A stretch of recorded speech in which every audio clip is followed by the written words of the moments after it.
लिखित में कहां कहां शिकायत दी है कि 17 तारीख को आप अनशन पे बैठने वाले हैं आपके पूरे गांव वालों के साथ? देखिए, मैं इसकी शिकायत सिर्फ अभी अंचलाधिकारी महोदय को दिया हूं, कल अनुमंडल पदाधिकारी महोदय को भी दूंगा कि हम लोग अपने बाढ़ पीड़ित की समस्या को लेकर के हम लोग अंचल कार्यालय पर शांतिपूर्ण ढंग से बैठेंगे। इसमें कहीं किसी तरह की कोई व्यवस्था नहीं होगी। हम गांधीवादी तरीके से बैठेंगे और गांधीवादी तरीके से अपनी मांग करेंगे, है ना। चाहे हमारी बात सुनो, मुख्यमंत्री महोदय से जान लो कि यह गरीब क्षेत्र है, हमेशा यहाँ के लोगों ने आपका साथ दिया है। अगर आपके द्वारा अगर इन गरीबों का मदद नहीं किया गया तो फिर इसका असर विधानसभा चुनाव पर बिल्कुल पड़ेगा और पता नहीं। तो आज हम लोग हैं चिउरही और सिसई पंचायत में और हमारे साथ चिउरही और सिसई पंचायत के दोनों मुखिया उपस्थित हैं। मुखिया जी, जानना चाहेंगे क्या मुद्दा हो गया, क्यों आपने हम लोगों को बुलाया है? मेरा नाम विजय यादव है, मैं चिउरही पंचायत का मुखिया हूँ। मैं आप लोगों को इसलिए यहाँ बुलाया हूँ इस प्रेस कॉन्फ्रेंस की वार्ता में कि 28 तारीख को मेरे यहाँ बाढ़ आया था, 28/9 को, और वह बाढ़ 2 तारीख तक रहा। लगभग 120 घंटा तक पानी घरों में रहा और लोग जल इतने, मैंने 5 वार्ड का पंचायत है, 5 वार्ड पूरी तरह से डूब चुका था।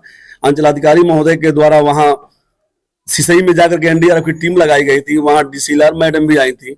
हमारे यहाँ भी 4 नाव दिया गया था। हम लोगों ने किसी तरह से 11 बजे रात में पानी आया और किसी तरह से दिन भर लगा वहां के जान माल को बचाने में।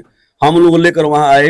वहां पर सरकार के द्वारा जो सामुदायिक भोजनालय की व्यवस्था की गई थी, वहां खाना भी खिलाया गया था। 4 दिनों तक लगातार सामुदायिक भोजनालय चला। 2 दिन पंचायत के स्तर से चला और 2 दिन प्रखंड अंचलाधिकारी महोदय की तरफ से चला और वहां लोगों ने खाना खाया। बहुत लगभग 900 घर हमारे पंचायत में पूरी तरह से बाढ़ग्रस्त क्षेत्र, बाढ़ से डूब गया था, पूरी तरह से प्रभावित हुआ था, है ना। इसके बाद से हम लोग सोचे कि आखिर लगभग आधे से ज्यादा जनसंख्या सड़क पर थी।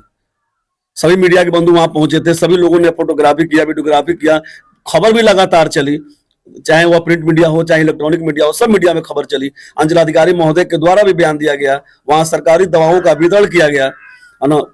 वहां के लोगों को प्लास्टिक का वितरण भी किया गया जो अपने सड़क पर घर बना के रह रहे थे उनके आवास के लिए। लेकिन इतना सब सहते हुए भी जब वहां सरकार के द्वारा बाढ़ पीड़ितों को वहां रिलीफ देने की बात आई, उनको मुआवजा देने की बात आई, तो अंचलाधिकारी महोदय के द्वारा यह कहा गया कि वहां पर मानक के अनुसार पानी नहीं है, इसलिए उन्हें नहीं दिया जा सकता है। मुखिया जी, सवाल अभी इस पे बनता है, आप 4 प्रखंड है लगभग, पिपरासी और भितहा, मधुबनी और ठकरहा, लगभग सब डूबे हुए थे गंडक पार में। आप क्यों स्पेशल हैं, आपको क्यों मतलब ये दिया जाए, आप क्यों इस पे इतना पोस्ट डाल रहे हैं? बाकी पंचायत और प्रखंड के मुखिया इस चीज के विरोध नहीं कर रहे हैं। पिपरासी में भी 7 पंचायत। मैं बता रहा हूँ आपको कि जिला से 3 पंचायत आया था, सिरपत नगर, चिउरही और सिसई। तीनों पंचायत से जिला से रिपोर्ट मांगा गया था कि बताइए यहाँ की बाढ़ की स्थिति क्या है। जबकि सीओ साहब सब कुछ जानते हुए, है ना, जानते हुए कि इतना बाढ़ इतना था, 120 घंटे तक रहा, पता नहीं उनकी क्या मजबूरी है, उन्होंने उस रिपोर्ट के बारे में नगण्य लिख कर भेजा, जबकि उनको यह भेजना चाहिए कि हमारे पंचायत में 120 घंटा तक पानी रहा और यहाँ के लोगों को मुआवजा देने की आवश्यकता है। दूसरी बात मैं बता दूं आपको कि इतना ही नहीं, फसल क्षति भी हमारे यहाँ बहुत ज्यादा हुआ है। फसल क्षति की भी बहुत ज्यादा है। धान का फसल नुकसान हुआ है, गन्ना का फसल नुकसान हुआ है, लेकिन कृषि विभाग में भी 0 दिखाकर भेजा गया है कि यहाँ फसल की कोई क्षति नहीं हुई है।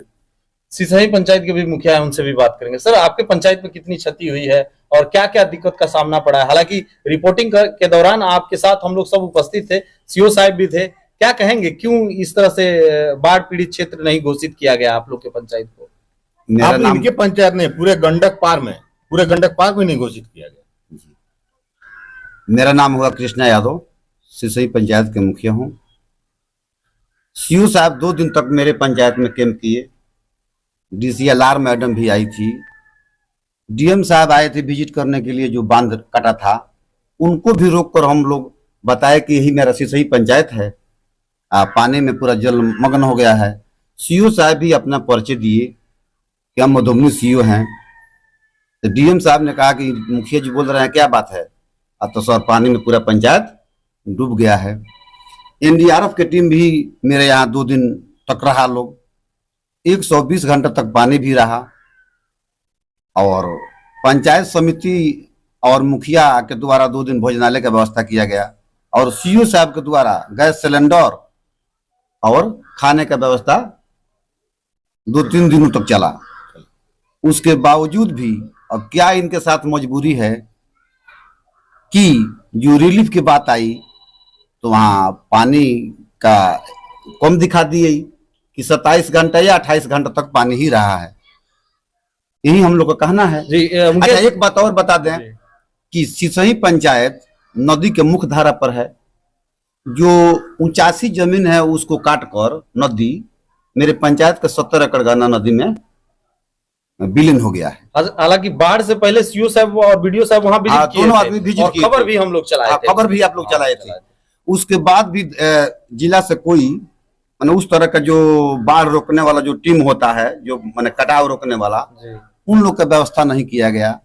आते आते रहा। अच्छा, तो चाहते क्या है आप? चाहते सरकार से क्या चाहते? मुद्दा अभी क्या है? क्योंकि आप लोग सीधा अनशन वाली बात कर रहे हैं, धरना प्रदर्शन वाली बात कर रहे हैं। मेरा मुद्दा यही है कि बांध के पश्चिम बगल में मेरा पंचायत है। पांचों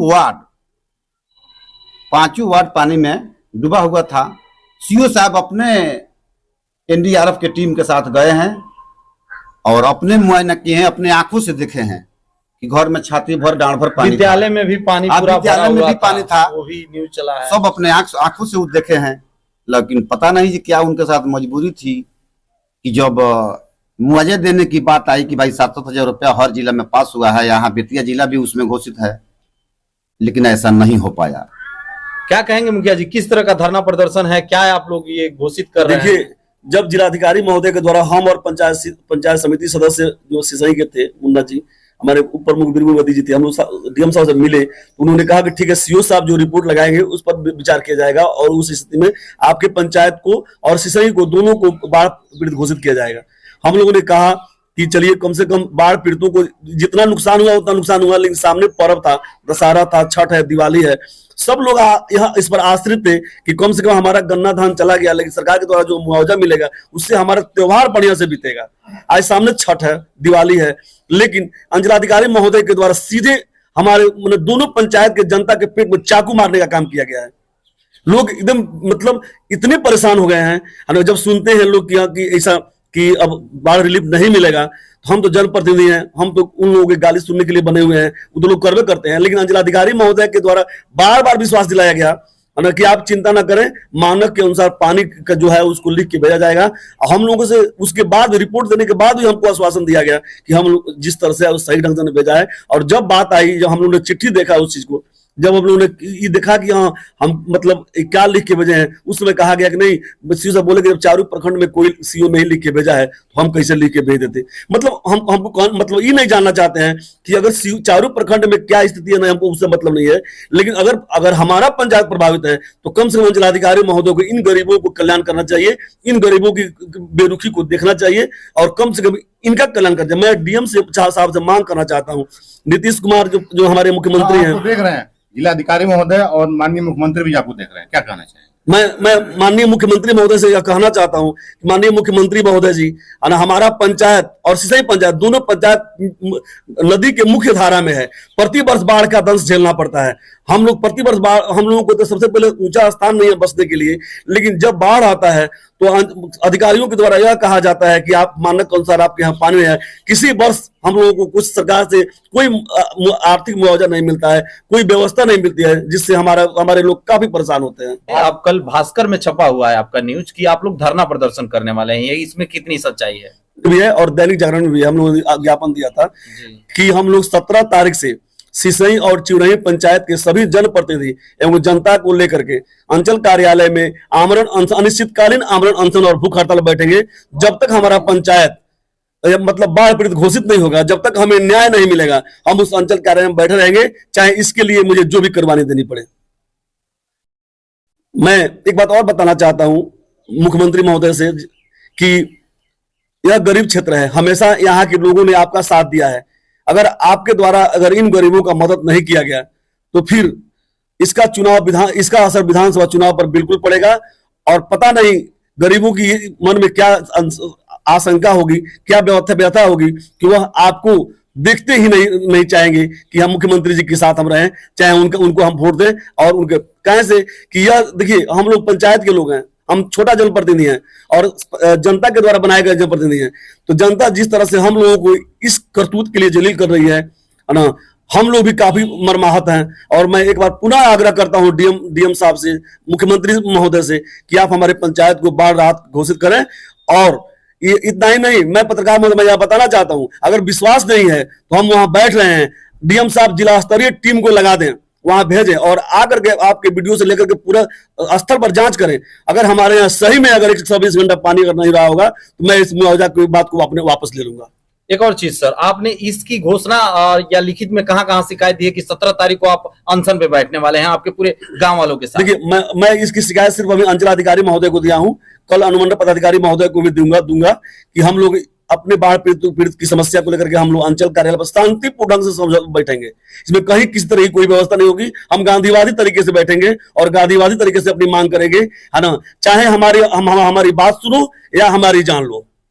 मैं आपको बता दूं कि हकीकत न्यूज से हमारे साथ हैं सुनील साहनी जी, जो पिपरासी से हैं, और पटना न्यूज 24 से हैं, और भी सहयोगी हैं तेज न्यूज से हैं, लगातार इस रिपोर्टिंग को दिखा रहे हैं। हालांकि हम लोग उस बाढ़ पीड़ित जगह को अभी खबर चलाए थे, हालांकि हम उस जगह पे गए थे तो वहां पे बाकी कैंपिंग हर तरह से चल रही थी। कम्युनिटी किचन कहें यहाँ पीएससी प्रभारी अपनी दवाओं के थ्रू खुद सीओ साहब प्लास्टिक सीटें वहां वितरण किए हैं। उसके बाद भी ये बाढ़ पीड़ित क्षेत्र क्यों नहीं घोषित किए?